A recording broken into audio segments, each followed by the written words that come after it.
ஆயுத எழுத்து நேயர்களுக்கு அன்பு வணக்கங்கள். கடந்த டிசம்பர் மாதம் நம் நினைவை விட்டு இன்னும் நீங்கவில்லை. பெருமழை, பெருவெள்ளம் இவையெல்லாம் சென்னையையும் இதர வட மாவட்டங்களையும் புரட்டி போட்டது.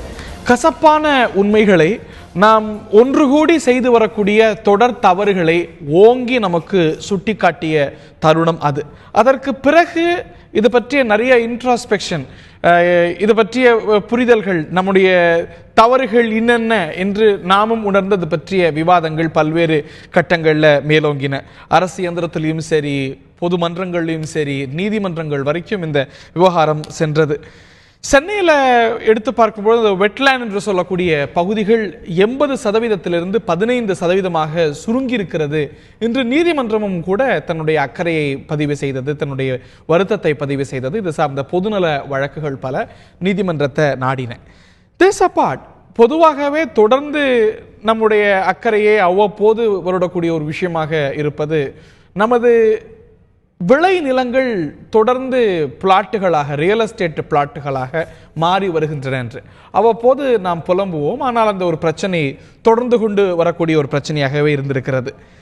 இந்த நிலையில் இது சார்ந்த ஒரு வழக்கில் சமீபத்தில் விளை நிலங்களை வீட்டு மனைகளாக மாற்றிய அங்கீகரிக்கப்படாத நிலங்களை பத்திரப்பதிவு செய்யக்கூடாது என்று உத்தரவு போட்டது சென்னை உயர்நீதிமன்றம்.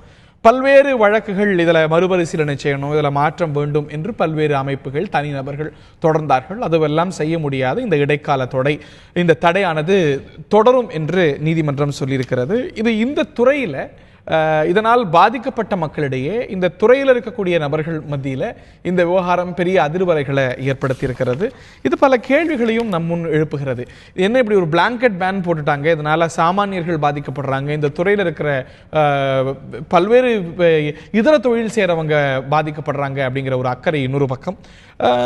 விளைநிலங்கள் பாதுகாக்கப்பட வேண்டியது, விளைநிலங்கள் கண்ணாபின்னான்னு வீடு மனைகளாக மாறிக்கொண்டிருந்தது, அதுவும் முறைப்படுத்தப்படாமல், அதுவும் விதிமுறைகளுக்கு உட்படாமல். எனில் இது தேவையானதானே என்று இருவேறு கருத்துக்கள் நிலவ பத்திரப்பதிவு விவகாரம் தீர்வும் என்ற தலைப்பில் விவாதிக்க இருக்கின்றோம். இந்த நிகழ்ச்சியில் நம்முடைய பங்கேற்கிறார்கள் ஆளும் அதிமுகவுடைய செய்தி தொடர்பாளர் திரு கோவை செல்வராஜ் அவர்கள் மற்றும் இந்த துறையில் நீண்ட அனுபவம் பெற்ற அகில இந்திய கட்டுநர் சங்கத்துடைய முன்னாள் தேசிய தலைவர் திரு ராதாகிருஷ்ணன் அவர்கள் மற்றும் இதனால் பொதுமக்கள் பெரிதும் பாதிக்கப்படுகிறார்கள் அப்படின்னு கருதக்கூடிய பத்திரங்கள் ஆவணங்களுடைய ரைட்டர் லதா அவர்கள் நம்முடைய இந்த நிகழ்ச்சியில் இணைகிறார்கள். மற்றும் நம்முடைய இந்த வழக்கை தொடர்ந்த சமூக ஆர்வலர் வழக்கறிஞர் திரு யானை ராஜேந்திரன் அவர்களும் இந்த நிகழ்ச்சியில் இணைகிறார். முதல் கேள்வி திரு ராதாகிருஷ்ணன் அவர்கள்ட்ட முன்வைக்கலான்னு கருதுறேன். இந்த தீர்ப்பு அதிரடியா சிலருக்கு படலாம், ஆனால் அதுல என்ன தவறு இருக்கிறது? அதனது நோக்கம் மிகவும் மகோன்னதமானது, உன்னதமானது. விளைநிலங்களை பிளாட்டுகளா கண்டபடி எந்த விதிமுறைக்கும் உட்படாம தொடர்ந்து மாத்திட்டு இருக்கிறாங்க. வெட்லேண்ட் சுருங்கி கொண்டே போகிறது. இது தாமதமானது அப்படின்னு பார்ப்பதுதானே சரியா இருக்கும்? இது மிகவும் சரியானது, மிகவும் தாமதமானது இந்த ஒரு தடை, இந்த ஒரு முடிவு அப்படின்னு தானே பார்க்க முடியும் இந்த தீர்ப்பை பொறுத்தவரையில் இது வரவேற்கப்பட வேண்டிய ஒரு தீர்ப்பு. ஏனென்றால் இந்த சமுதாயத்திலே நீர்நிலை ஆதாரங்கள் பெருவாரியாக ஆக்கிரமிக்கப்பட்டு அங்கே குடியிருப்புகள் கட்டப்பட்டிருக்கின்றன. விளைநிலங்கள் சுருக்கப்பட்டு விட்டன. ஆனால் இதிலே பார்க்க வேண்டிய இன்றைய நிலை என்னவென்று சொன்னால், நான் முதலிலே சொல்லிவிட்டேன், தீர்ப்பு வரவேற்கப்பட வேண்டியது, நீர்நிலை ஆதாரங்கள் பாதுகாக்கப்பட வேண்டியது, அதே போன்று விளைநிலங்களை பாதுகாக்கப்பட வேண்டியதில் மாறுபட்ட கருத்து எங்களுக்கு. ஆனால் இன்றைய தினம் இந்த தீர்ப்பின் மூலமாக ஒரு பெரிய மாபெரும் தொழில் முடங்கக்கூடிய ஒரு அபாய நிலைக்கு தள்ளப்பட்டிருக்கிறது. ஏனென்று சொன்னால், முறைப்படாம ஒரு விஷயம் தொடர்ந்து நடக்குமானா அது முடங்குவதானே சட்டப்படி சரி. முறைப்பட அதற்கு சில வழிமுறைகள் நீங்க பார்த்தீங்கன்னா, பல ஆண்டுகளுக்கு முன்பால் குடியிருப்பு பகுதிகளாக கருதப்பட்ட இடங்களில் கூட இன்றைய தினம் இந்த தீர்ப்பின் மூலமாக அங்கு வரையறுக்கப்படாத, ஒப்புதல் பெற முடியாத பிளாட்டில் மீது வீடு கட்டி இருப்பார்கள். நான் இதற்கு தீர்ப்பிற்கு பிறகு அதனுடைய சாதக பாதகங்கள் என்ன, அதை எப்படி பொதுமக்களை வெகுவாக பாதிக்கிறது, அது எப்படி இந்த தொழில் அதாவது விவசாயத்திற்கு பிறகு அதிகமான வேலைவாய்ப்பு கொடுக்கக்கூடிய தொழில் கட்டுமான தொழில். அதுக்கு மாறுபட்ட கருத்து கிடையாது. இந்த தொழில் பாதிக்கப்படக்கூடாது, நுகர்வோர்கள் பாதிக்கப்படக்கூடாது, அரசாங்கத்திற்கு வருகின்ற வருவாயும் சூழல் பாதிக்கப்படக்கூடாது, விவசாயம் பாதிக்கப்படக்கூடாது, ஒட்டுமொத்த பேலன்ஸ் பாதிக்கப்படக்கூடாது. அதையும் நம்ம எல்லாரும் கருத்துல கொள்ளணும். அதன் அடிப்படையில் தான் அந்த தீர்ப்பு வழங்கியிருக்கு. அந்த தீர்ப்பு பிளாங்கெட் தீர்ப்பு. அந்த தீர்ப்பின் மூலமாக எழுகின்ற சமுதாய பிரச்சனைகள் என்ன என்பதை நாம் கலந்து ஆலோசித்து எவை விளைநிலங்களாக வரையறுக்கப்பட்டிருக்கோ அங்க இந்த மாதிரியான கட்டுமானங்கள் நடக்கக்கூடாது. விளைநிலத்தில் எப்படி கட்டுமானம் நடக்கலாம்? unless and until it is classified otherwise. அதுதானே சரி. நான் முதலிலே சொல்லிவிட்டு சமுதாய அக்கறைக்கு இந்த தீர்ப்புக்கு தலைவணங்கத்தான் ஆக வேண்டும் என்று. நான் ஒரே ஒரு ஆதாரத்தை மட்டும் உங்களுடைய கருத்துக்கு நான் வைக்க விரும்புகிறேன். நுங்கம்பாக்கம் இது லேக் ஏரியா, இன்னைக்கு இல்லை. நுங்கம்பாக்கம் லேக் ஏரியா 40-50 வருடத்துக்கு முன்பாகவே குடியிருப்பு பகுதியாக மாற்றப்பட்டு அங்கு பல அடுக்குமாடி குடியிருப்புகள் வந்துவிட்டன. ஆனால் நீங்க போயிட்டீங்கன்னா இன்னைக்கு போய் அது அப்ரூவ்டு லேஅவுட் கீழே வராது. It is not an approved layout. 40-50 years back there was no approved layout. It is been declared as a residential area. Buildings has been constructed. ஒருத்தர்கிட்ட வாங்கி இன்னொருத்தர்கிட்ட வாங்கி பல கை மாறுதல்கள் செய்வதற்கு பிறகு இன்றைய தினம் அங்கு ஒரு அடுக்குமாடி குடியிருப்பு கட்டடம் எழுப்பப்படுகிறது. அந்த கட்டிடத்திலே முன்பதிவு செய்து சற்றக்கூடிய ஒரு 1.5 கோடி ரூபாய்க்கு பிடிச்சி கட்டடம் முடிவுற்று பத்திரப்பதிவு போகின்ற நேரத்திலே அந்த பதிவாளர் ஹைகோர்ட் தடை உத்தரவு.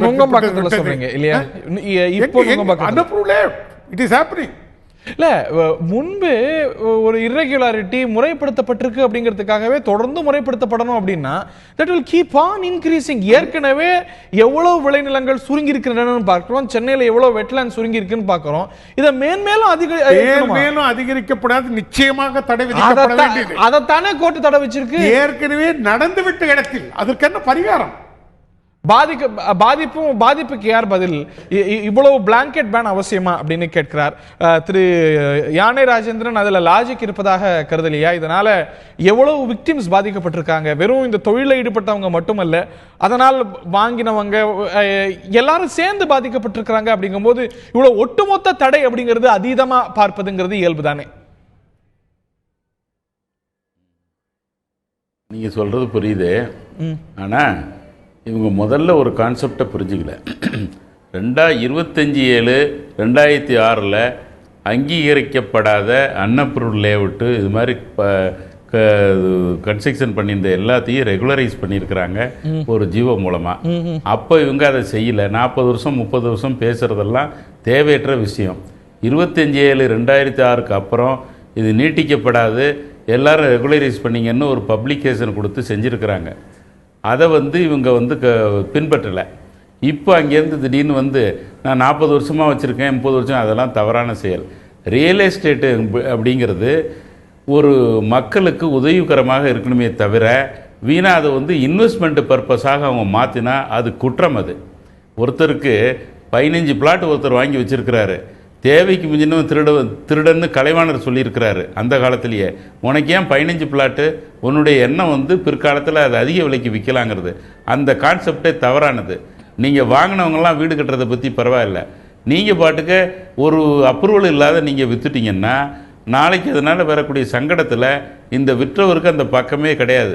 ஏன்னா இந்த ரியல் எஸ்டேட்லாம் ஒரிஜினல் ஓனர் யாராவது இருப்பார், சும்மா வீட்டில் வேலை செய்கிறவங்க அவங்க பேரில் இந்த அப்ரூவல்னு சொல்லி அவங்க பேரில் ஒரு பவரை கொடுத்து இவங்க பணத்தை வாங்கிட்டு எல்லாம் கட்டி விற்றுட்டு போடுவாங்க. ஆனால் வாங்கின ஏழை எளிய மக்கள் என்ன பண்ணுவாங்க? நீங்கள் இவங்க ரியல் எஸ்டேட் முறையாக வரன்முறைப்படுத்தாதப்ப அரசு தன்னுடைய கையை அதில் வைக்கிறப்ப கஷ்டப்படுறாங்க. இது கிட்டத்தட்ட பாதிக்குது. அப்படிங்கும்போது பாதிக்கப்படுவது நீங்க சொல்வது போல பின்னாடி இருக்கக்கூடிய மறைமுகமா இருக்கக்கூடிய முதலாளிகள் அல்ல, அதில் பாதிக்கப்பட்ட சாமானியர்கள், அந்த இன்னசென்ட் விக்டிம்ஸும் அது ஒரு சாதாரண சாமானியர்களையும் பாதிச்ச ஒரு விஷயமா தானே இந்த ஒரு ஒட்டுமொத்த இந்த பிளாங்கெட் பேன், ஒட்டுமொத்த பேன் இருக்கு. ஒன்றும் நீங்கள் சட்டப்படி செய்யணும், இல்லை சட்டத்தை மீறி செய்யணும். சட்டப்படி இன்னசென்ட்டுங்கெல்லாம் ஒன்றும் உரிமை கிடையாது. நீங்கள் உங்களுக்கு கட் ஆஃப் டேட்டு கொடுத்தாச்சு, அதுக்கப்புறம் நீங்கள் பாட்டுக்கு எப்படி அன்அப்ரூவ்டாக போட்டீங்க? ஏன் நீங்கள் அப்ரூவல் வாங்கக்கூடாது? இதில் ஒரு இது இந்த ரியல் எஸ்டேட் மேலே எனக்கு ரொம்ப சிம்பதி உண்டுங்க. ஏன்னா அவங்க ரியல் எஸ்டேட்டு வந்து போட்டு ஒரு அன்அப்ரூவ்டு பிளாட்டில் விற்கிறதுக்கு முந்தி இவங்க இருக்கிற அதிகாரிகளுக்கெல்லாம் லஞ்சம் கொடுக்குறாங்கல்ல, அது அவங்க வாங்குற வழியில் பாதி லஞ்சம் கொடுக்குறாங்க. நான் என்ன சொல்கிறேன், அப்படி கொடுக்காம நீங்கள் முறைப்படி நீங்கள் வந்து ஒரு லே அவுட் போட்டு அதை விற்றுருக்கலாமே. நீங்கள் அன்அப்ரூவ்டாக விற்றுட்டு வாங்குறவங்களை சிரமப்படுத்துறீங்களே. வாங்குறவங்க இப்போ வந்து நான் கஷ்டப்படுறேன்னா அதுக்கு இன்னசென்ட் கேனாட் எனி ரெமெடி வித்துடலாம். அதாவது இன்னசென்ட்டாக நான் வாங்கிட்டேங்கிறதுக்காக ஒன்றும் சட்டத்தில் அவங்களுக்கு ஒன்றும் பயன் இல்லை. அதை விற்றவங்க மேலே நடவடிக்கை எடுக்கணும். நீங்கள் பாட்டுக்கு உங்களுக்கு தான் தெரியுமில்ல, ரியல் எஸ்டேட்கார் 40 வருஷம் 30 வருஷமாக பண்ணுறவங்களுக்கு இந்த 25/7/2006 சட்டம் தெரியுமா தெரியாதா? அது தெரியலன்னா அவங்க ரியல் எஸ்டேட்டே பண்ணக்கூடாது. சட்டம் அது மாதிரி ஒரு வரன்முறைப்படுத்துற பிறகு ஏன் செஞ்சீங்க? அதற்கு முரணா ஒரு விஷயம் இருக்கும்போது இந்த தடையை சந்திச்சு தான் ஆகணும். Ignorance of law is no excuse அப்படிங்கிற ஒரு வாதத்தை வைக்கிறீங்க. அரசு இதில் பதில் சொல்ல வேண்டியிருக்கிறது. நிகழ்ச்சியில் கலந்து கொள்ளக்கூடிய சகோதரி, இதனால் சாமானியர்கள் பெருமளவுக்கு பாதிக்கப்படுறாங்கன்னு கருதுறாங்க. அவங்களுடைய வாதங்கள்லாம் கேட்கலாம். நான் திரு கோவை செல்வராஜ் அவர்கள்ட்ட கேட்க வரும்போது, இதில் இந்த ஒரு பில்டிங் கட்டுறவங்க, இதில் வந்து ரியல் எஸ்டேட்காரங்க வந்து ரொம்ப பேராசையோடு நடந்துக்கிறாங்கிறத விமர்சனங்கள்லாம் இருக்கு. அதை தாண்டி அவங்களையெல்லாம் காட்டிலும் இதில் வந்து ஒரு அக்கௌண்டபிலிட்டி, ஒரு பொறுப்பு கூறல் ஒரு அமைப்புக்கு இருக்குமானா அது அரசுக்கு இல்லையா? ஏன்னா இதில் இப்போ பிரச்சனையே இப்போ நாங்கள் பாதிக்கப்பட்டிருக்கோம் அப்படின்னு பலரும் இன்னைக்கு சொல்கிறாங்க. அந்த பாதிப்புக்கு காரணம் இந்த ரியல் எஸ்டேட் நிறுவனங்கள் மட்டும் இல்லை. இன்னைக்கு பிளாட்டாக வீடாக மாறும்போது அதுக்கு வந்து கனெக்ஷன் கொடுத்தது யாரு, ரோடு போட்டது யாரு, வாட்டர் கனெக்ஷன் கொடுத்தது யாரு, ட்ரைனேஜ் கொடுத்தது யாரு, இதெல்லாம் கொடுத்தது யாரு, இதெல்லாம் செய்தது அரசு. ஆனால் இன்னைக்கு அதெல்லாம் செல்லாது, சரியா இருக்காது அப்படின்னா அரசு தானே இதுக்கு பொறுப்பு. அதாவது இந்த ரியல் எஸ்டேட் வியாபாரம் செய்கிறவர்களை பொறுத்தவரை 2 பிரிவாக இருக்கிறாங்க. ஒரு பிரிவினர் வந்து நியாயமாக அரசுடைய பஞ்சாயத்துலேயும் அப்ரூவ்டு வாங்கி, டிடிபிலையும் அப்ரூவ்டு வாங்கி 1 ஏக்கருக்கு 35 சென்ட் வந்து ரிசர்வ் சைட்டாக பொதுமக்கள் உபயோகத்துக்கு விடணுங்கிறது சட்டப்படி 1971 நகர்ப்புற வளர்ச்சி நகர் மற்றும் ஊரக சட்டத்துறையினுடைய தீர்ப்பே இருக்குது. அந்த அடிப்படையில் இவங்க யாரும் செயல்படுறதில்லை. இந்த சில பேர் வந்து முறையாக செய்கிறாங்க. அந்த இடங்களுக்கு எல்லாமே அவங்க 35 சென்ட் கொடுத்தாச்சுன்னா வளர்ச்சி திட்டத்துக்காக அந்த மாநகராட்சிக்கோ நகராட்சிக்கோ பஞ்சாயத்துக்கோ பணத்தை கட்டும்போது அந்த இடத்துல வந்து கழிவுநீர் வாய்க்கால் அமைச்சு கொடுத்துட்றாங்க, ரோடு போட்டு கொடுத்துட்றாங்க, தெருவிளக்கு போட்டு கொடுத்துட்றாங்க, எல்லா சுகாதார வசதியும் செஞ்சு கொடுத்து ஸ்கூலெல்லாம் கட்டி கொடுத்துட்றாங்க. ரெண்டாவது விஷயம், கிராம பஞ்சாயத்தில் இருக்கிறவங்க என்ன செய்யறாங்கனாக்கா, ஒரு 10 அடி பாதை வழியை விட்டு போட்டு பூராமே 1 ஏக்கர்ல வந்து சின்ன வழியா ரோட்டை போட்டு கொடுத்து 3 சென்ட் 5 சென்ட்னு பிரிச்சு வித்துறாங்க. விற்கும் போது என்ன செய்யறாங்கன்னா, ஒரு ஆசை வார்த்தை கூறி ஒரு ஏஜென்ட் மாதிரி நிறைய ஒரு 100 பேரை புக் பண்ணி விட்டுருவாங்க. அந்த ஒரு ஆளுக்கு 10 சைட்டுக்கு ஆளை பிடிச்சிட்டு வந்தா 1 சைட்டு உனக்கு ஃப்ரீயா தர்றோம், கமிஷன் தர்றோம். இவங்க என்ன செய்யறாங்கன்னா, ஆசை வார்த்தை கூறி கூட்டிட்டு, சார் பணமா இருந்தா வீட்டுல தங்காது, இதை வாங்கி போட்டுருங்க, மாதாந்திர வட்டிக்கு நல்லா குட்டி போடுமா, உங்களுக்கு என்ன சொல்லிடுவாங்கன்னா 36 தவணை 40 தவணைக்கு நான் வாங்கி தரேன்னா மாசம் மாசம் சம்பளத்தில் கொடுங்க. இது மாதிரி எல்லாம் கொண்டு ஆசை வார்த்தை சொல்லி சைட்டை வாங்க வச்சிருவாங்க. அதுக்கப்புறம் அங்க பார்த்தா ரோடு இருக்காது. இல்ல இது தொடர்ந்து பதிவு செய்யறதும் இது தொடர்ந்து முறைப்படுத்துறதும் இதுதான் இங்க பிரச்சனையா இருக்கு. அதுக்கு காரணம் யாரு? ஜனங்க என்ன செய்யறாங்க, இல்ல இவங்களுக்கு வந்து கழிவுநீர் வாய்க்கால் இல்லாம அந்த டிச்சு தண்ணியில் அங்கேயே நின்று சுகாதாரம் கெட்டு எல்லாம் சீரழிவு விடும்போது ரோட்டுக்கு வந்து அரசாங்கம் செஞ்சு கொடுக்க கேக்குறாங்க.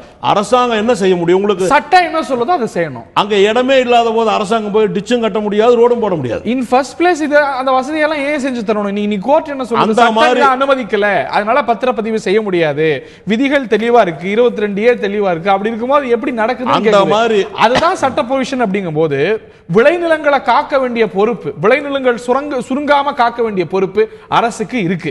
எனில் இன் ஃபர்ஸ்ட் பிளேஸ் இதெல்லாம் நீங்க வந்து முறைப்படுத்தாத விஷயம் நீங்க முறைப்படுத்தாம இப்போ கிராமங்களுக்கு நீங்க போனீங்கன்னா, கிராம பஞ்சாயத்துல நகர பஞ்சாயத்து மாநகராட்சி பகுதிக்குள்ளேயே சில புதுசா வந்து அபிவிருத்தியான பகுதிகள் 20-30 வருஷமா வீட்டை கட்டிட்டு எந்த விதமான ஒழுங்கா ரோடு இருக்காது, ஒண்ணு இருக்காது, எந்த விதமான அப்ரூவ் இருக்காது. அந்த வீடுகளுக்கெல்லாம் என்ன செய்யறாங்கன்னா, இப்பவும் டெவலப்மெண்ட் பண்றதில்ல. இவனுக்கு ரோட்ல வந்து எங்களுக்கு தண்ணி வரல, ரோடு இல்ல, டிச் இல்ல, இதை கேட்டு கிடப்பாங்க.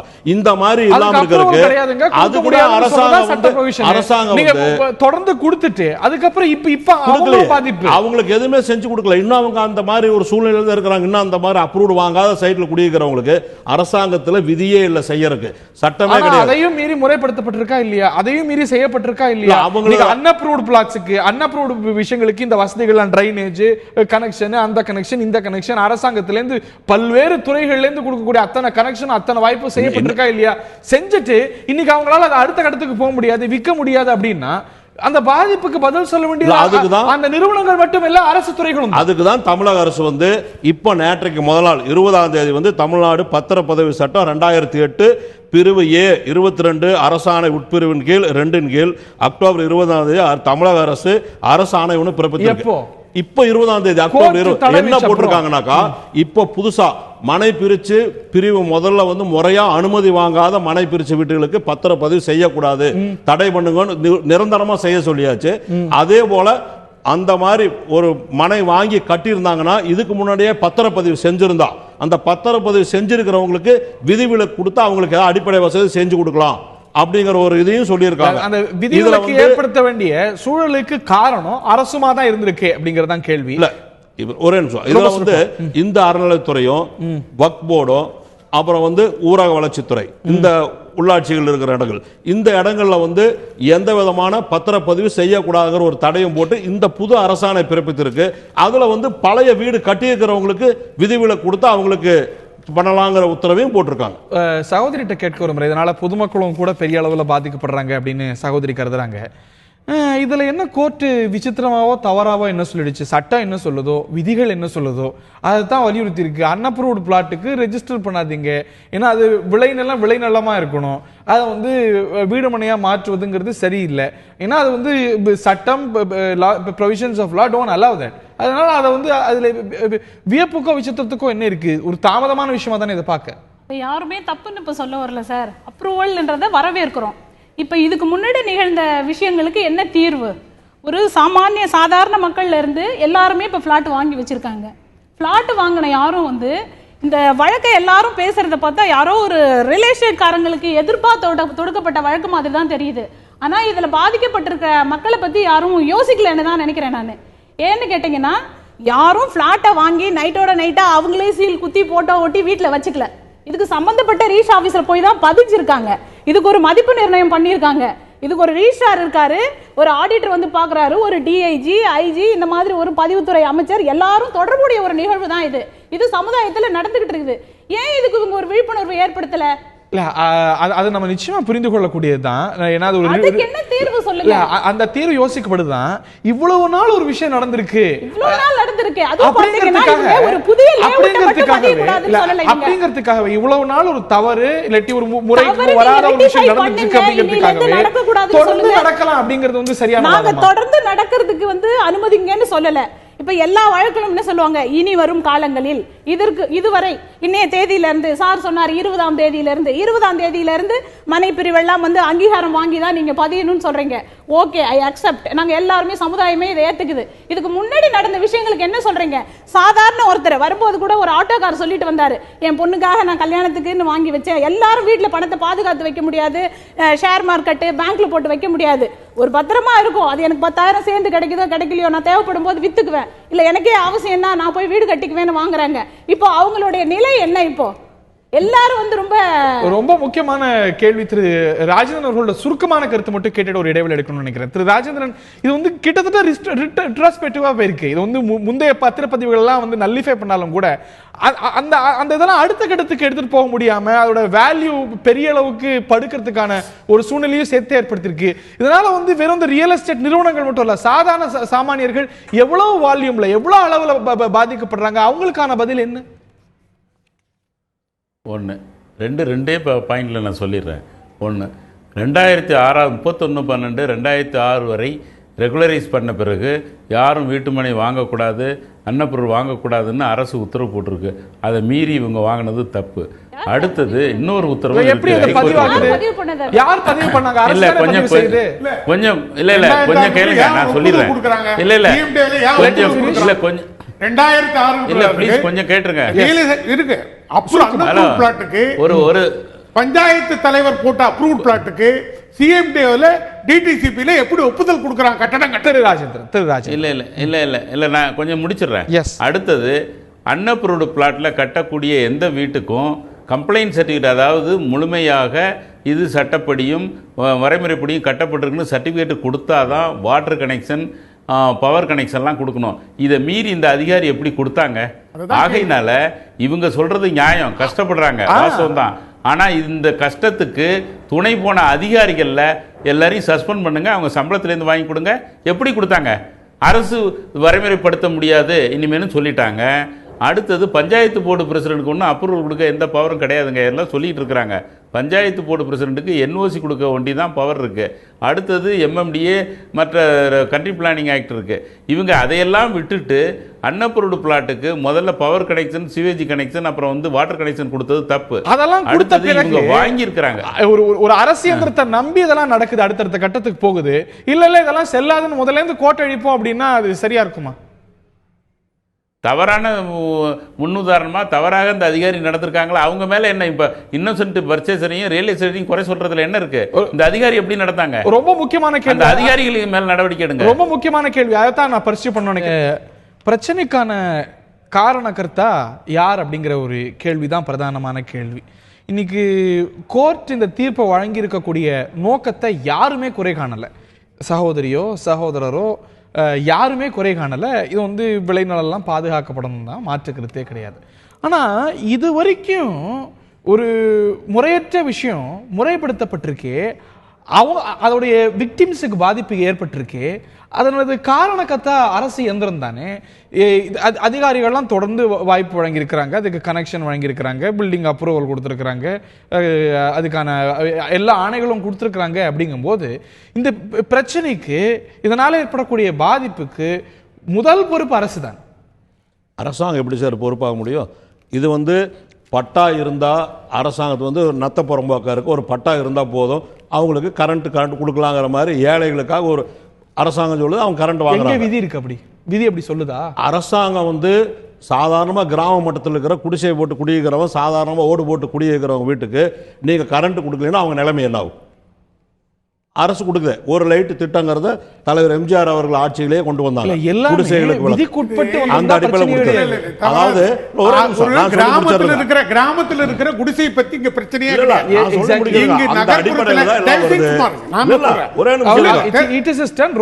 நான் சொன்னதுக்கு அப்புறம் நீங்க ரொம்ப சுருக்கமான இன்டர்வென்ஷன். அந்த கேள்வி தான் இந்த கேள்விக்கு இது சம்பந்தமா ஒரு முக்கியமான விஷயத்தை எழுப்புறாரு. ரொம்ப சுருக்கமா முடிச்சிருங்க, அப்படியே உங்கள்ட்ட முன்னெடுத்து வரேன். முடிச்சிருங்க. இப்ப நாங்க சொல்றது கிராமத்தில் இருக்கிற ஒரு குடியானவனுக்கு ஒரு குடிசைக்கோ ஒரு சின்ன வீட்டுக்கோ மின் இணைப்பு கொடுப்பதை பற்றி அல்ல.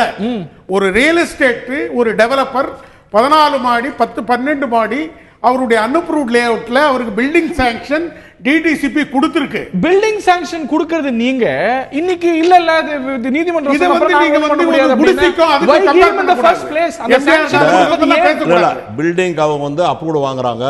அப்ரூவ் வாங்க வரும்போது அப்ரூவல் கொடுத்தீங்க. கிராம பஞ்சாயத்து வாங்கிட்டு வராங்க. எல்லாம் கொண்டு வர்றாங்க. அப்ரூவல் கொடுத்தீங்க. அன்அப்ரூவ்ட் லேஅவுட் அல்ல.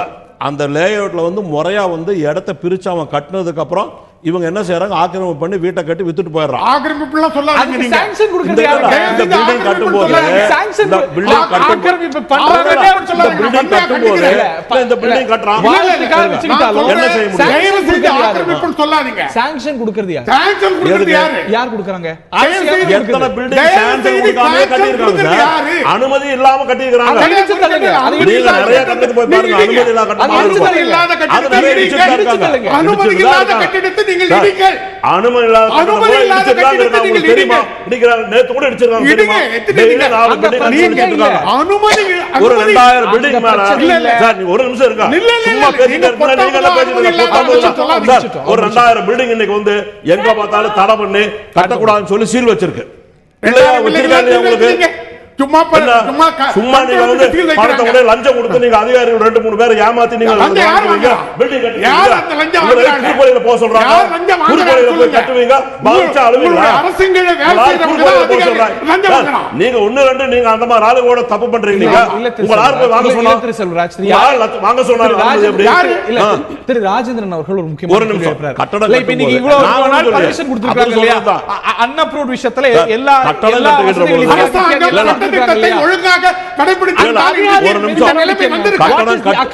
கட்டடத்தை போய் நீங்க வாங்க போகும்போது முறையான அனுமதி இருக்கா? டவுன் பிளானிங் அப்ரூவ் எல்லாம் இருக்கான்னு தெரிஞ்சு எல்லாம் வாங்குங்கள. நீங்க மொட்டையா போய் காசு வாங்கி வேண்டியது. சாமானியம் எப்படி சார் வாங்காம ஒரு இடத்த வாங்க முடியும்? சர்வ வல்லமை படைத்த அரசு இயந்திரம் பார்க்கணுமா? சாதாரணமா கடையில காய் வாங்கும் போது கிள்ளி பார்த்து வாங்கும் போது ஒரு வீடு வாங்கும் போது நீங்க பார்க்காம வாங்கிடுவீங்களா? சாமானியம் பார்க்கணும் இல்லையா? அப்ப சர்வ வல்லமை படைத்த அரசு இயந்திரத்துக்கு இதுக்கெல்லாம் இதெல்லாம் கொடுக்க கூடாது. இதெல்லாம் அதுக்குதான் இப்ப தமிழக அரசு என்ன சொல்லிருக்கு, அதனால இப்ப தமிழக அரசு என்ன சொல்லிருக்கு, அந்த மனிதநேய அடிப்படையில தான் இப்ப யார் மனை பிரிச்சு வித்தாலும் அனுமதி பண்ண வேண்டாம், பட்டா இல்ல ஒரு நிமிஷம் பத்திரப்பதிவு பண்ண வேண்டாம். இரண்டாவது அரசாங்கத்தின் மேல குற்றச்சாட்டு சொல்றீங்க.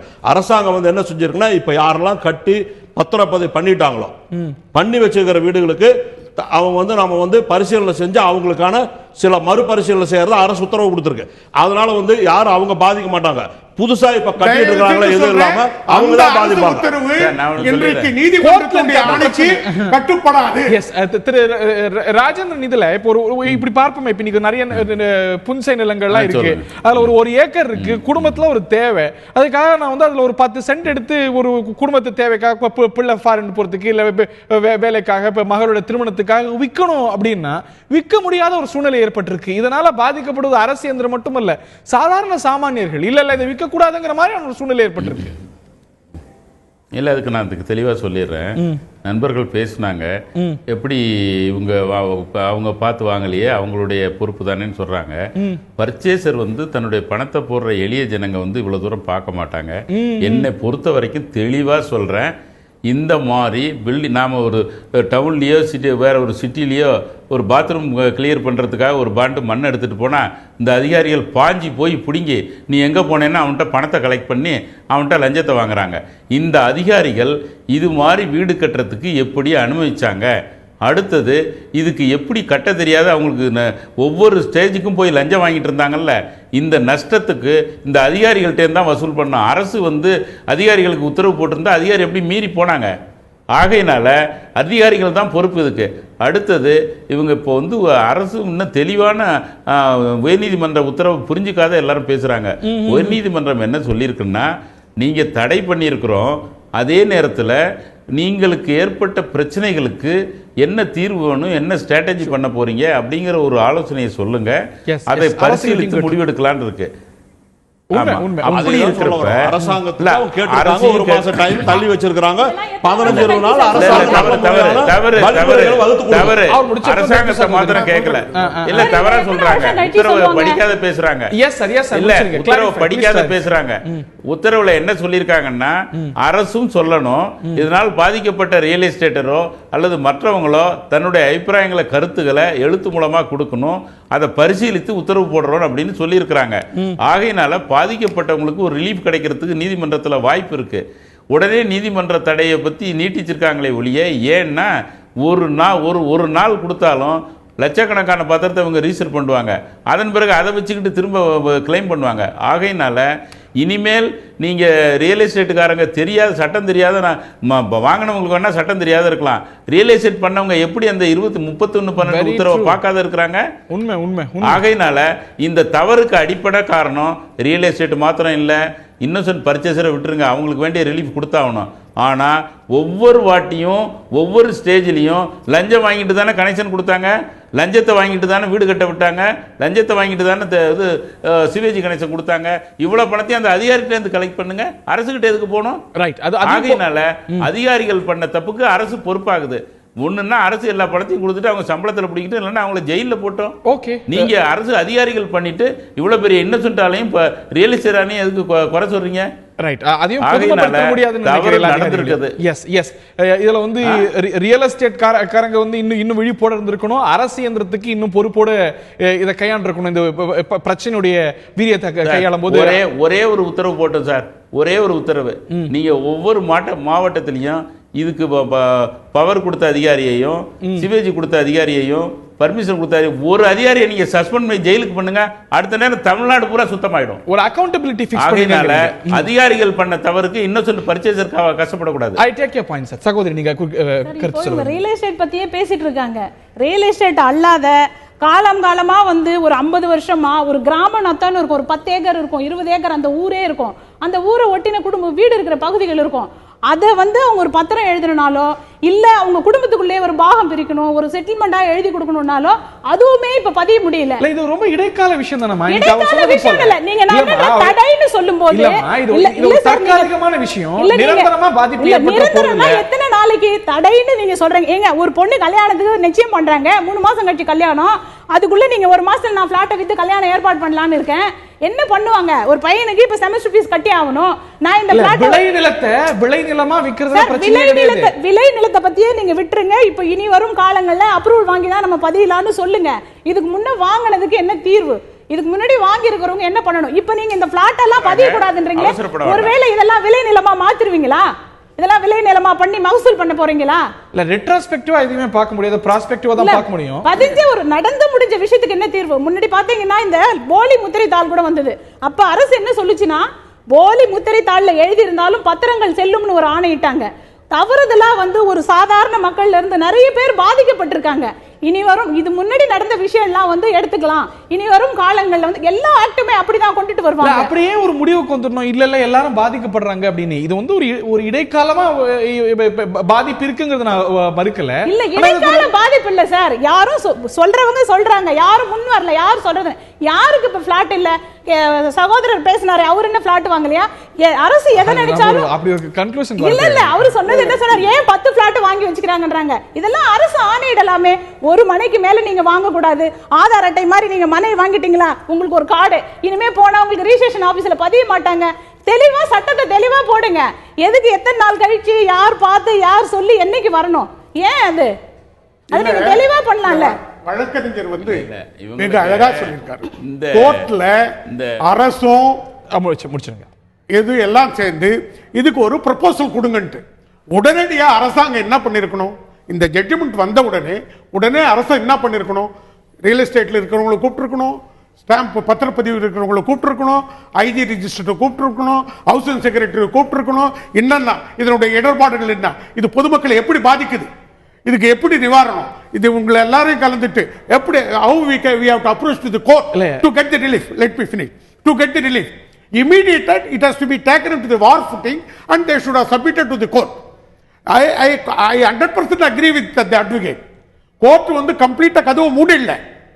அவர் சொல்ற மாதிரி கொஞ்ச நாள் திறந்து வைங்க, உடனடியா இந்த தடையை நீக்குங்க அப்படின்னு உடனடியா நீக்கினா அதுவும் சொல்றாரு. கோரியது சாதாரண சாமானியர்கள் அல்ல, ரியல் எஸ்டேட் நிறுவனங்கள் பல அணுகிருக்காங்க கோர்ட்டே கூட அவங்களுடைய நோக்கத்தை கேட்டு எதற்காக இவ்வளவு பிரஷர் கொடுக்குறீங்கன்னு ஒரு வெஸ்டர்ன் இன்ட்ரெஸ்ட் இருக்கதானே செய்யுது. நாங்க என்ன சொல்றோம்னா தடையை நீக்கிறதுக்கு முன்னாடி அரசு இவ்வளவு பெரிய தீர்ப்பு வந்ததற்கு பிறகு அரசு இயந்திரம் என்ன இயங்கி இருக்கிறது, யாரை கூப்பிட்டு பாதிக்கப்பட்டவர்களை அழைத்து இதற்கு எப்படி பாதிக்கப்பட்டவர்களை அழைத்து பாதிக்கப்பட்டவர்களை அழைத்து இதற்கு எப்படி இதை முன்னெடுத்து செல்லலாம்? பொது நிறுவனங்கள் இருக்கிறது, கிரடாய் இருக்கிறது, பில்டர்ஸ் அசோசியேஷன் ஆஃப் இந்தியா இருக்கிறது, பத்திரப்பதிவு எழுதுகிற சங்கம் இருக்கிறது. அத்தனை பேரையும் அழைத்து லீகல் எக்ஸ்பர்ட் கூப்பிட்டு உட்கார வச்சு ஒரு நாள் டிஸ்கஸ் பண்ணி how to take it up as the government has taken this action. Thiru Selvaraj sir, இது நேத்து தான் கோர்ட்ல இத சொல்லியிருக்காங்க. இது நேத்து பிரச்சனை இல்ல இல்ல பிரச்சனை ஒவ்வொரு 5 வருஷத்துக்கு ஒரு தடவை அரசாங்கம் இந்த சட்டத்தை மறுபரிசீலனை பண்ணது கடற்கூடாது சொல்லிட்டு இருக்கு. யார் சொன்னு யாரும் கேட்கறது இல்ல. ஸ்டே கொடுத்து 1 மாசம் ஆச்சு. ஸ்டே கொடுத்து எது கொடுத்துருக்காங்க? கொடுத்ததுக்கு அப்புறம் தான் இப்ப அவங்க ஒரு மீட்டிங் நடத்தி அதிகாரிகளை வச்சு எல்லா மீட்டிங் போட்டதுக்கு அப்புறம் தான் 20ஆம் தேதி அவசரமா அரசு இதழிலே வெளியிட்டு இருக்கு இந்த சட்டம். சட்டமா ஒரு நிமிஷம் இருங்க சார், பேசும்போது பேசிட்டு இருக்காதீங்க. அதாவது சும்மா பேசிட்டு இருந்தா எப்படி சார் நான் எப்படி பேச முடியும்? அவர் பேசும்போது சும்மா. அதாவது அரசாங்கம் சட்டம் போட்டிருக்கு. சட்டத்துல என்ன சொல்லியிருக்காங்க? இப்ப பத்திரப்பதிவு பண்ணக்கூடாது இந்த மாதிரி நிலங்கள்னு சொல்லிட்டு முன்பே பத்திரப்பதிவு செஞ்சிருக்காங்களே, இவங்க சொல்றாங்க அங்கலாப்படுறாங்க இல்லையா, பத்திரப்பதிவு பண்ணிட்டு அது 2வது ரீசேல் பண்ண முடியல, நாங்க தெரியாம குழந்தைகளுக்கு கல்யாணம் பண்ண முடியல, அந்த மாதிரி நிலைமையில் இருக்கக்கூடியதுனால முன்பு பத்திரப்பதிவு பதிஞ்சிட்ட எல்லாருக்குமே மறுபரிசீலனை பண்ணி அரசாங்கம் என்ன சொல்லிருக்கு, இந்த சமயத்துல அரசாங்க சட்டத்துல கொடுத்துருக்கு. இதை கோர்ட்ல சப்மிட் பண்ணியாச்சு. அதை முறையா இந்த மாசத்துக்குள்ள சொல்லி அதை 15 நாள் அவங்க சொல்லிருக்காங்க, சொல்லிடுவாங்க. அடிப்படையான கேள்வி எல்லாரும் எழுப்பக்கூடிய உண்மையாவே யாரும் பாதிக்க மாட்டாங்க. இவ்வளவு நாள் இது நடந்திருக்கே, இவ்வளவு அதிகாரிகள் இவ்வளவு விஷயங்களை செஞ்சிருக்காங்களே, 30 வருஷம் அவங்க மேல என்ன அக்கவுண்டபிலிட்டி, 30 வருஷம் ஆன அவங்க மீது வீடுகள், என்ன நடவடிக்கை, 30 வருஷம் ஆன இவ்வளவு வீடு. பாதிப்புக்கு காரணமா இருந்த அதிகாரிகளை அரசு தண்டிக்குமா, அவங்க மீது நடவடிக்கை எடுக்குமா, அந்த பாதிக்கப்பட்ட மக்களுக்கு என்ன பதில்? அரசு நடவடிக்கை எடுத்துட்டு தான் இருக்கு. அந்த இப்ப அது அதிகாரிகள் வந்து மேல வேகமா யார் போயிட்டு நடவடிக்கை இருக்கு. எடுத்திருக்கு? நேம் ஒன் எடுப்பாங்க. நேத்தான வந்து அது வந்து முடிவு இது நேற்றைய எடுத்திருக்காங்க. பிரச்சனை இல்ல. இந்த பிரச்சனையை பொறுத்த இந்த வரைக்கும் விதி நேற்றைய விதி இல்ல. பாதிக்கப்பட்ட மக்கள் நீதிமன்றத்துடைய கதவுகளுக்கு தட்டிய பிறகு அதாவது எந்த ஒரு ஏற்பட்ட குடிமகனும் விதி இல்ல இது. இல்ல எந்த ஒரு குடிமகனும் இந்த வீடு இப்ப வந்து பத்திரம் பண்ணினவங்கள பாதிக்காத அளவுக்கு அவங்களுக்கு பாதுகாப்பு அரசாங்கம் கொடுக்கும். திரு ராஜேந்திரன், உங்களுடைய இறுதியான கருத்து? மத்தவங்க எல்லாம் சும்மா பொய் சொல்லிட்டு போயிருவாங்க, அரசாங்கம் பாதுகாப்பு கொடுக்கும். இது அரசுங்கிறது ஆட்சி புரியறவங்கள அல்ல. எந்த அரசு ஒரு சட்டம் போட்டிருந்தாலும் அதை ஃபாலோ பண்ணணும். 2006 போட்ட சட்டத்தை ஏன் அப்புறம் அமுல்படுத்தலை? அதுக்கு அமுல்படுத்த அதே நேரத்தில் எந்தவித தொடர்பும் கொடுக்கக்கூடாதுன்னு சொல்லிட்டு உத்தரவு போட்டிருக்கிறப்ப இந்த அதிகாரிகள் எப்படி கொடுத்தாங்க? அந்த அதிகாரிகளுக்கு தானே இதுக்கு பொறுப்பு. ஆகையினால இப்போ வந்து நீதிமன்றமும் இந்த பாதிக்கப்பட்டவங்களையும் இந்த 1 ஏக்கர் 1/2 ஏக்கர் வச்சுட்டு பார்ட்டிசான் போடுறவங்க மேலேயும் ஒரு சாஃப்ட் கார்னரோட தான் உங்கள் சஜஷனை சொல்லுங்கள், இந்த கோர்ட் நாங்கள் ஒரு முடிவு பண்ணுறோன்னு சொல்லியிருக்கிறாங்க. அதனால் ஒன்றும் அவசரப்பட வேண்டாம். மிகப்பெரிய பாதிப்பு வந்து யாருக்கு வருதுங்கிறத இப்போ நான் சொல்ல முடியாது. ஆனால் அதே நேரத்தில் இடைப்பட்ட காலத்தில் நீங்கள் சொல்கிற 1 ஏக்கர் 1/2 ஏக்கர் வாங்கினவங்க பெரிய அளவுக்கு பாதிக்கப்படுறாங்க தானே? அதுக்கு ரிலீஃப் கிடைக்கும். இப்போ அந்த எண்ணத்தில் தான் கோர்ட் இருக்கு. நீங்கள் அவசரப்பட்டு 15 நாளுக்குள்ள நாளைக்கே கொடுங்கன்னா எப்படி முடியும்? உங்களுடைய அபிப்பிராயங்களையும் உங்களுடைய கருத்தையும் தெளிவாக சொல்லுங்க. கன்சிடர் பண்ணுறோன்னு தான் கோர்ட்டில் சொல்லியிருக்கிறாங்க. இவங்க எல்லாம் சைட் ட்ராக் பண்ணி தடை பண்ணிட்டாங்கன்னு ஒரு தவறான கருத்தை சொல்லிட்டு இருக்கிறாங்க. நீங்கள் உங்களுடைய அபிப்பிராயத்தையும் அரசும் தன்னுடைய நிலையை தீர்க்கமாக விளக்கட்டும். ஒரு அமிக்கபிள் எல்லாருக்கும் ஏதுவான ஒரு சொல்யூஷன் பாசிபிள், அதுக்கான கதவுகள் மூடப்பட்டிரல அப்படின்னு நீங்க கருதுறீங்க? இறுதியான கருத்து? ஆமா, வரும். அந்த அதுக்கான வாய்ப்பு இருக்கு. இறுதியான கருத்து சகோதரி. சார், இப்போ இவரு சொல்லுவாங்கன்றாங்க. நீங்க இதையும் இந்த அப்ரூவல் வேணும்ன்றதையும் சேர்த்து ஒரே வழியா சொல்லியிருக்கலாம்ல. சட்டம் என்ன சொல்லுது? 1000 குற்றவாளிகள் தப்பிக்கப்படலாம், ஒரு நிரபராதி தண்டிக்கப்படக்கூடாது. எத்தனை பேர் இதால பாதிக்கப்பட்டிருக்காங்க? நீங்க அதே வேளையில எழுதப்பட்ட சட்டங்கள் மதிக்கப்படணும்ங்கறதும் சட்டம் தான். நீங்க சொல்ற மாதிரி லஞ்சம் கொடுத்து முடிச்சுக்கிட்டாங்கன்றாங்க. கவர்மெண்ட்டுக்குரிய 7% ஸ்டாம்ப், 1% ஃபீஸ் கட்டி அதுக்குரிய கைட்லைன் குறையுதா, ஒரு ஆடிட்டிங் பார்த்து இந்த மாதிரி தான் சார் பாஞ்சிருக்காங்க. இப்ப என்னோட கேள்வி என்னன்னா, அவங்க துணை போயிருக்காங்கங்கற ஒரு காரணத்துக்காகவே அரசு யாரு? அரசு அதிகாரி அரசுமே தவறு செஞ்சிருந்தாலும் கூட நீதிமன்றம் அதுல வந்து சரி செய்ய வேண்டிய இடத்துல இருக்கு. ஒரு ஆள் வழக்கு போட்டாதான் நீங்க போய் தீர்வு காணுவீங்களா? இல்ல இந்த தீர்ப்பு வந்து மக்களுக்கு பாதிப்பு கொடுக்குமா இல்ல நல்லது கொடுக்குமான்னு யோசிச்சு பண்ணுவாங்களா? இந்த பாதிப்பு நிச்சயம் மறுப்பதற்கல்ல. உங்களோட இறுதியான கருத்து சார், மேக் இட் ஷார்ட். உங்களுடைய இறுதியான கருத்து? நிச்சயமா அவர் வழக்கறிஞர் சொன்ன போது இது எல்லோருக்கும் பொறுப்பு இருக்கிறது. அரசாங்கத்துக்கும் பொறுப்பு இருக்கிறது, ரியல் எஸ்டேட் பண்றவங்களுக்கும் பொறுப்பு இருக்கிறது, அரசுக்கும் பொறுப்பு இருக்கிறது. எல்லோரும் விழுந்து நடந்துவிட்ட காலங்களில் பாதிக்கப்பட்டவர்களுக்கு நிச்சயமாக ஒரு நிவாரணம் கொடுப்போம், அரசு கொடுக்கும் என்று நாங்கள் எதிர்பார்க்கிறோம். இந்த இடியாப்ப சிக்கலுக்கான காரணம் இதுல வந்து கூடுதல் பொறுப்பு ரெண்டுமே அரசுக்கு இருக்கு. உங்களுடைய இறுதியான கருத்து? அதாவது தமிழக அரசை பொறுத்தவரை மாண்புமிகு அம்மா அவர்களுடைய அரசு, இன்றைக்கு இருக்கிற அமைச்சர்கள் தெளிவாக இதற்காக வேகமாக நடவடிக்கை எடுத்துக் கொண்டிருக்கிறார்கள். யாரும் பாதிக்காமல் மக்கள் காக்கப்படுவார்கள். அந்த பாதிப்பு என்பதுக்கு யாருக்கும் பயப்பட வேண்டிய அவசியம் இல்லை. முன்பு இருந்தவர்களுக்கு பாதிக்காமல் காப்பாற்றி விடுவார்கள். இனிமேல் யார் வாங்கினாலும் தயவு செய்து முறையாக பார்த்து வாங்க வேண்டும் என்பதுதான் கோரிக்கை. முறையாக பார்த்து பதிவு செய்ய வேண்டியது, முறையில்லாத விஷயங்களுக்கு அனுமதி கொடுக்காதது அரசுடைய கடமையும் கூட. இதில் நிச்சயமா பலதரப்புக்கு கடமை இருக்கிறது. நிச்சயமா விளைநிலங்கள் காக்கப்படணும், விளைநிலங்கள் இப்படி வந்து அழிந்து போகக்கூடாது அப்படிங்கிறது உன்னதமான அக்கறை. அந்த அடிப்படையில் தான் இந்த தீர்ப்பு வந்திருக்கிறது. அதே வேளையில் இதனால் பெரிய அளவுக்கு மக்கள் பாதிக்கப்பட்டிருக்கிறாங்க. Maybe because of ignorance. அரசும் கூட இதில் வந்து உதவி அரசு இயந்திரமும் கூட இதில் உதவி புரிந்திருக்கிறது அப்படிங்கிற ஒரு குற்றச்சாட்டு எழுந்திருக்கிறது. எது எப்படி இருந்தாலும் எல்லோருக்கும் ஏற்புடைய ஒரு நல்ல தீர்வு, அதே வேளையில் சுற்றுச்சூழல், விவசாயம், அதே போல பொதுமக்கள் நலன் எல்லாம் காக்கப்படக்கூடிய ஒரு தீர்வு வரும் என்று நம்புவோம். இந்த நிகழ்ச்சியில் பங்கொண்ட விருந்தினர்கள் அனைவருக்கும், பார்த்த நேயர்களுக்கும் நன்றி. வணக்கம்.